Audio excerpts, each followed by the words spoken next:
Estamos aquí con el doctor Hugo López Carribero, él es abogado penalista y vamos a hablar acerca de este caso que venimos desarrollando durante todo el programa y tiene que ver con este delincuente que fue retenido y de alguna manera contenido por Gerardo Romano. 12 horas más tarde estaba en libertad. Gracias por haber venido. ¿Cómo le va? María, mucho gusto. Igualmente, encantado. igualmente. Bueno, doctor, ¿qué es lo que permite que un preso pueda ser liberado tan rápido? ¿El Código Penal, el Código Procesal, el juez en sí mismo? Sí, ¿Qué? el juez toma ese temperamento muy a menudo en los casos en que la ley le permite la excarcelación. Entonces, en este caso en concreto, el juez dijo, el doctor Cubas, ¿no? Dijo, ¿para qué lo voy a detener si luego lo voy a excarcelar?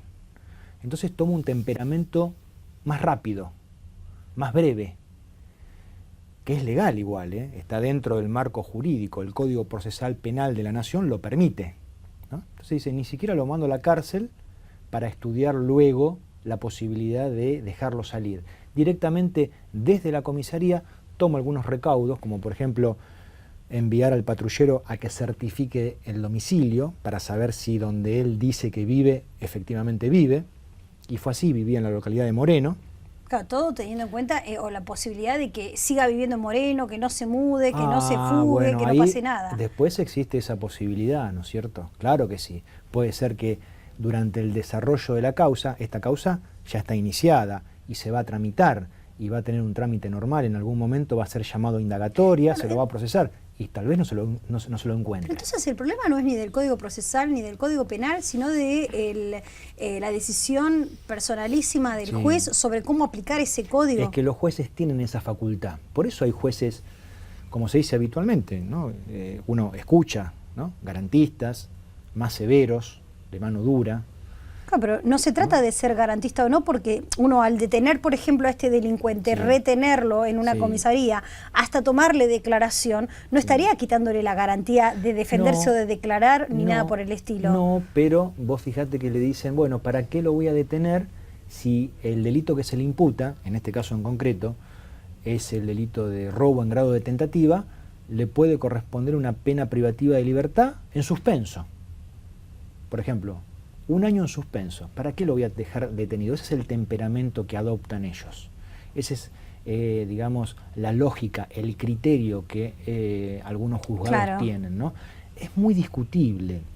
Entonces sí hay un problema de fondo sobre las penas también, porque al existir ese año de prisión en suspenso como máxima posibilidad de pena, entonces también carece de sentido tenerlo detenido, no sé, hasta que se procese y se llegue a esa carece de sentido. Acusación. En alguna oportunidad hemos hablado de este tema del proyecto del Código Penal. El proyecto del Código Penal quita la posibilidad de las penas de ejecución condicional. Van a ser, o serían en el caso que se apruebe, todas de cumplimiento efectivo, aun cuando no sean en su totalidad cumplidas en una unidad penitenciaria, ¿no?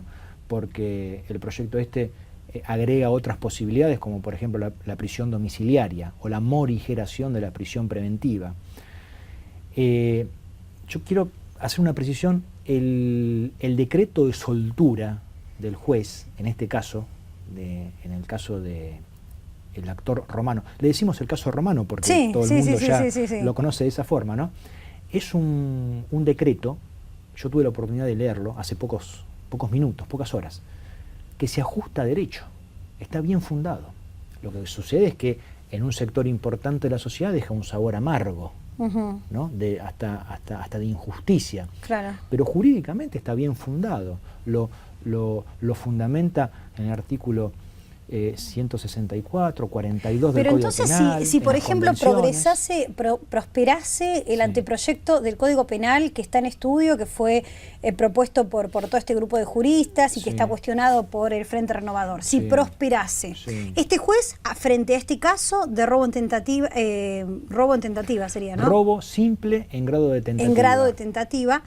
No podría tener, si se aplicase esta reforma del código, no podría tener esa decisión, no podría tener esa elección de dejarlo en libertad.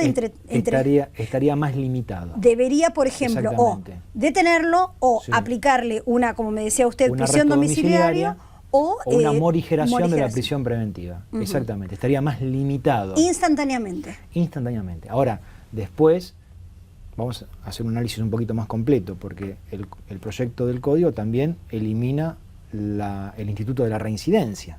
Es decir, que este delincuente sería un delincuente primario toda la vida, por más que se lo sancione sucesivamente. ¿Cuál es la justificación de eso que existe? ¿De la reincidencia? No, de la eliminación del... Claro, claro, los juristas en ese caso estuvieron todos de acuerdo, salvo un integrante de la comisión, ¿no? Pero todos los demás estuvieron de acuerdo en la eliminación.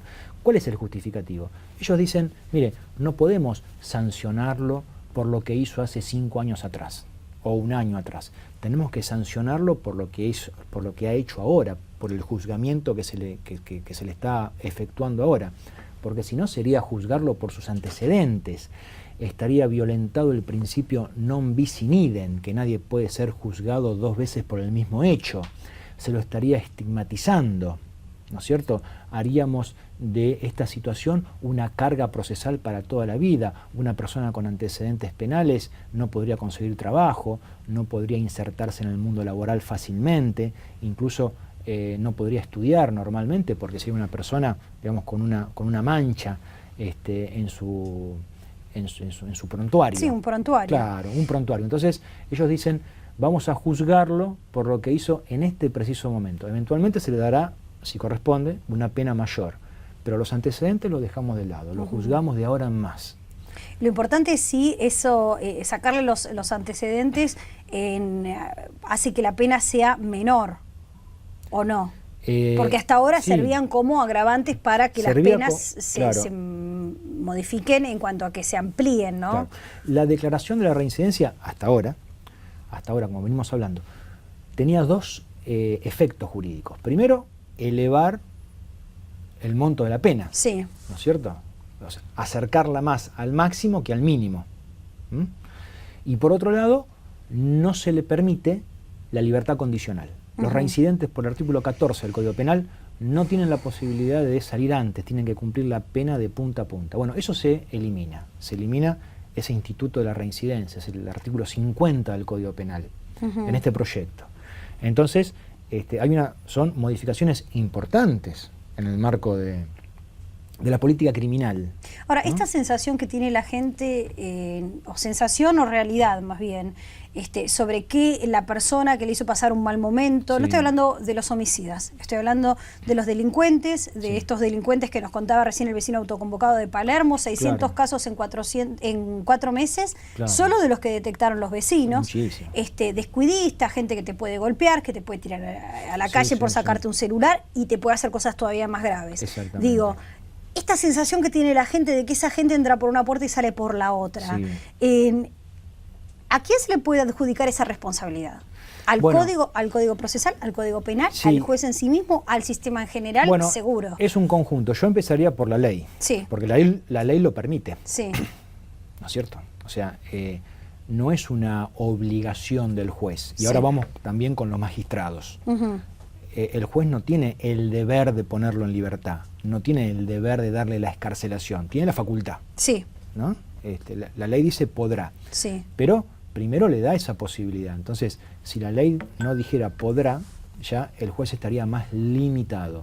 Y por otro lado, una situación judicial un poco, digamos, garantista, dijimos que no, recién, ¿no? Pero un poco, digamos, con desidia, sin prestar atención a la crispación social. Yo no digo que los jueces deban emitir sus fallos y sus decisiones de acuerdo al termómetro social, pero alguna atención deben prestar por ejemplo, al lenguaje de la sociedad. En este caso, ¿cuál es la diferencia para el juez, para el trabajo concreto burocrático que tiene que desarrollar un juez en el caso en el que hubiese accedido a dejarlo detenido al preso, al delincuente, perdón, o en el caso que finalmente adoptó, que es dejarlo en libertad? Y el primero es más complejo. ¿Por qué? Porque no es lo mismo tener un expediente sin un detenido, con la persona en libertad, que tener un expediente, una causa, con la persona detenida, porque el juez tiene plazos para cumplir. Tiene plazos para indagarlo, plazos para resolver su situación procesal, para embargarlo, para resolver su prisión preventiva, luego para elevarlo a juicio, y después todo lo que significa tener un preso. El preso se queja, el preso pide condiciones de alojamiento mejor de lo que ya tiene, el preso pide traslados en diferentes unidades carcelarias porque está amenazado de muerte, el preso se queja permanentemente porque a los familiares no les facilitan las visitas, y eso, ¿quién es el órgano que resuelve? El juez. El juez tiene que resolver todo eso, ¿no? Y en ese sentido están taponados de expedientes, como sucede en el conurbano bonaerense, por ejemplo, los jueces en la capital federal, ¿faltan nombramientos de jueces? ¿Ese es el problema o es un poco lo que hablábamos antes de la desidia? Sí, en Capital Federal hay un poquito más de desidia que de hacinamiento laboral. Sí. ¿Sí? Ya en el conurbano bonaerense la situación se revierte.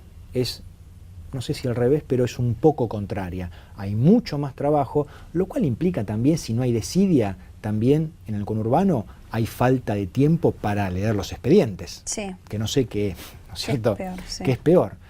Pero en el conurbano bonaerense hay una cantidad muy importante de causas, las causas más importantes, más relevantes y de mayor caudal delictivo del país, es el conurbano bonaerense.